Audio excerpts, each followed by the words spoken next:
দার্জিলিং এর এই হোটেল থেকে সবচেয়ে ভালো বাতাসিয়া লুপের ভিউ পাওয়া যায়। বাতাসিয়া লুপের কাছে এই ডুপ্লে রুমে আমাদের রাত্রিবাস। গ্রাউন্ড ফ্লোরে মেন বেডরুম, সিঁড়ি দিয়ে উঠে অ্যাটিক রুম সংলগ্ন এর বারান্দা থেকে বাতাসিয়া লুপকে পাখির চোখে দেখতে পাবেন, আর দূর থেকে ভেসে আসবে টয় ট্রেনের হুইসেল। লাঞ্চ করতে চলে আসলাম বাতাসিয়া রেস্টুরেন্টে। শুরু করছি ক্রিস্পি চিকেন দিয়ে, একদম ট্যাংরা স্টাইল চাইনিজ প্রিপারেশন।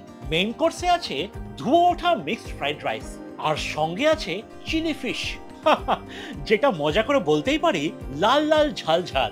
এইখানে আসলে চাইনিজ খাবার ট্রাই করবেন। লাঞ্চের পর রেস্টুরেন্টের নিচে বাতাসিয়া লুপে ঘুরতে চলে আসলাম। সন্ধে কাটালাম বনফায়ারের আগুনে গা গরম করে। রেস্টুরেন্টের ডিনারের মেনুতে আছে ফিশ কাবাব, একদম পারফেক্টলি গ্রিলড কাবাব।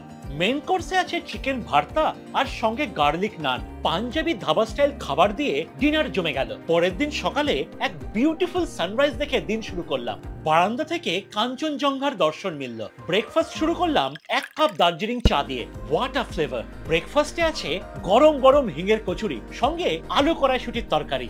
নর্থ বেঙ্গলে নর্থ কলকাতার স্বাদ। তাছাড়া chicken sausage, muffins, brown bread, cornflakes এসব তো আছেই। তবে ব্রেকফাস্টে সাউথ ইন্ডিয়ান খাবার পছন্দ করলে প্রচুর অপশনস পাবেন। আমার পার্সোনালি ক্রিসপি বড়া দারুণ লাগলো। শেষ পাতে পেস্ট্রিজ আর ফ্রুটস প্ল্যাটার তো আছেই। ব্রেকফাস্টের পর চলে আসলাম দার্জিলিং স্টেশনে 1881 সালের স্টিম ইঞ্জিন টয় ট্রেন চড়তে। টয় ট্রেন বাতাসিয়া লুপ আর ঘুম স্টেশন হয়ে 2 ঘন্টা পরে আবার দার্জিলিং স্টেশনে ব্যাক করলো। আমরা ছিলাম অনুত্রি হিল রিসর্টে। রুম ট্যারিফ, ব্রেকফাস্ট আর জিএসটি সহ 9000 থেকে 12000। Follow for more.